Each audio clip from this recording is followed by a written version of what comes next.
माँ लक्ष्मी को ओडिशा के घर घर में पूजा की जाती है और दीप जलाए जाते हैं। आखिर क्यों? स्वयं माँ लक्ष्मी जगन्नाथपुरी के वैकुंठ लोक से उतरकर एक गरीब लेकिन सच्ची भक्त शिया चांडालुनी के घर दर्शन देने जाती हैं। क्यों कहा जाता है कि क्यों भगवान जगन्नाथ ने कभी स्वयं अपनी सहधर्मिणी माँ लक्ष्मी को मंदिर से बाहर निकाल दिया था, और फिर क्यों माँ लक्ष्मी ने उन्हें दिया था भूख और प्यास का श्राप, जिसकी गूंज आज भी मनाबास गुरुवार के रूप में सुनाई देती है। और आज भी ये पूजा केवल ओडिशा में ही क्यों मनाई जाती है?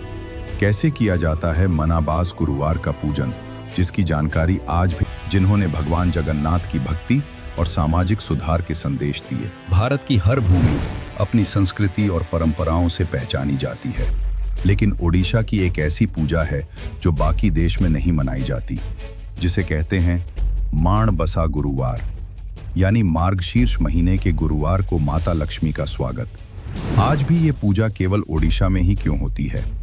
कैसे की जाती है इसकी तैयारी, और क्यों इसे देवी लक्ष्मी की सबसे पवित्र पूजा माना जाता है? आइए जानते हैं। माणबसा गुरुवार की परंपरा का मूल ओडिया धर्म ग्रंथ लक्ष्मी पुराण से जुड़ा है, जिसे महाकवि बलराम दास ने लिखा, जिन्होंने भगवान जगन्नाथ की भक्ति और सामाजिक सुधार के संदेश दिए। भारत की हर भूमि अपनी संस्कृति और परंपराओं से पहचानी जाती है, लेकिन ओडिशा की एक ऐसी पूजा है जो बाकी देश में नहीं मनाई जाती, जिसे कहते हैं माणबसा गुरुवार, यानी मार्गशीर्ष महीने के गुरुवार को माता लक्ष्मी का स्वागत। आज भी ये पूजा केवल ओडिशा में ही क्यों होती है? कैसे की जाती है इसकी तैयारी, और क्यों इसे देवी लक्ष्मी की सबसे पवित्र पूजा माना जाता है? आइए जानते हैं।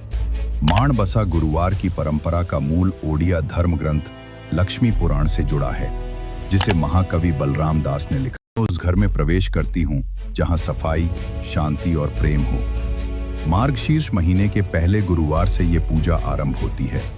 इसे 4 लगातार गुरुवारों तक किया जाता है। सुबह सुबह महिलाएं अपने घर की सफाई करती हैं, फर्श पर गोबर और मिट्टी से लेपन करती हैं, जिसे मानाबासा यानी माता के आगमन की तैयारी कहा जाता है। फिर घर के दरवाजे और आंगन में चावल के घोल से सुंदर छोटी अल्पना बनाई जाती है, जो माता के पांवों का स्वागत दर्शाती है। माता लक्ष्मी की प्रतिमा या चित्र को घर के माणबसा स्थान पर विराजमान किया जाता है। फिर महिलाएं स्नान कर लाल या पीले वस्त्र धारण करती हैं, भक्ति गीत गाती हैं और लक्ष्मी पुराण पाठ करती हैं, यानी बलराम दास द्वारा रचित वही कथा जिसमें माता ने भक्ति को जाति से ऊपर बताया था। मार्गशीर्ष महीने की एक पवित्र गुरुवार की रात पुरी के श्री जगन्नाथ मंदिर में दीपों की रोशनी फैली है, शंख बज रहे हैं और भक्तों की आवाजें गूंज रही हैं, जय जगन्नाथ। लेकिन उसी समय एक ऐसी घटना घटती है जिसने सदियों पहले ओडिशा के समाज को झकझोर दिया। एक ऐसी कथा जिसमें माता लक्ष्मी ने खुद सिखाया, भक्ति जाति से बड़ी होती है। कहानी शुरू होती है मार्गशीर्ष महीने के एक गुरुवार से। माता लक्ष्मी ने निश्चय किया कि वे देखना चाहती हैं कौन उन्हें सच्चे मन से पूजता है। वो पृथ्वी पर उतरती हैं और एक एक घर जाती हैं। कहीं पूजा के नाम पर दिखावा है तो कहीं सच्ची भक्ति। माता एक गरीब चांडालनी महिला के घर पहुंची। वो घर तो साधारण था, पर भीतर की भावना पवित्र थी। उसने प्रेम से घर साफ किया, दीप जलाए और माता को बैठने का स्थान दिया। वो बोली, माँ, मेरे पास बहुत कुछ नहीं है, लेकिन जो है वो आपकी सेवा में अर्पित है। माता लक्ष्मी उसकी भक्ति से प्रसन्न हो गईं और आशीर्वाद दिया। तेरे घर से उनके मन में क्रोध भर गया। बलराम बोले, तुमने एक अछूत के घर भोजन किया, अब ये मंदिर तुम्हारे योग्य नहीं। भगवान जगन्नाथ ने भी अपने बड़े भाई की बात मान ली और माता लक्ष्मी को मंदिर से बाहर निकाल दिया। माता बहुत दुखी हुई। उन्होंने कहा, ठीक है, मैं जा रही हूँ, लेकिन जब तक मैं वापस नहीं आती तुम्हें अन्न का एक दाना भी नहीं मिलेगा। और वे मंदिर से चली गईं। कुछ ही दिनों में मंदिर वीरान हो गया। भोजन बंद, भोग न हुआ और भूखमरी फैल गई। तब भगवान जगन्नाथ और बलराम को अपनी गलती का एहसास हुआ। हमने भक्ति की मर्यादा भंग की, हमने माता लक्ष्मी को अपमानित किया। दोनों भाई माता की खोज में निकल पड़े, माफी मांगने के लिए।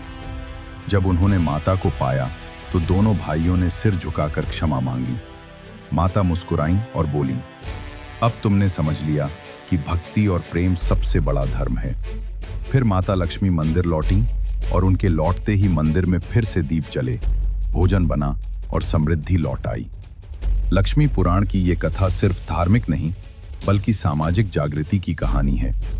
महाकवि बलराम दास ने इसके जरिए बताया कि सच्ची भक्ति का धर्म है समानता।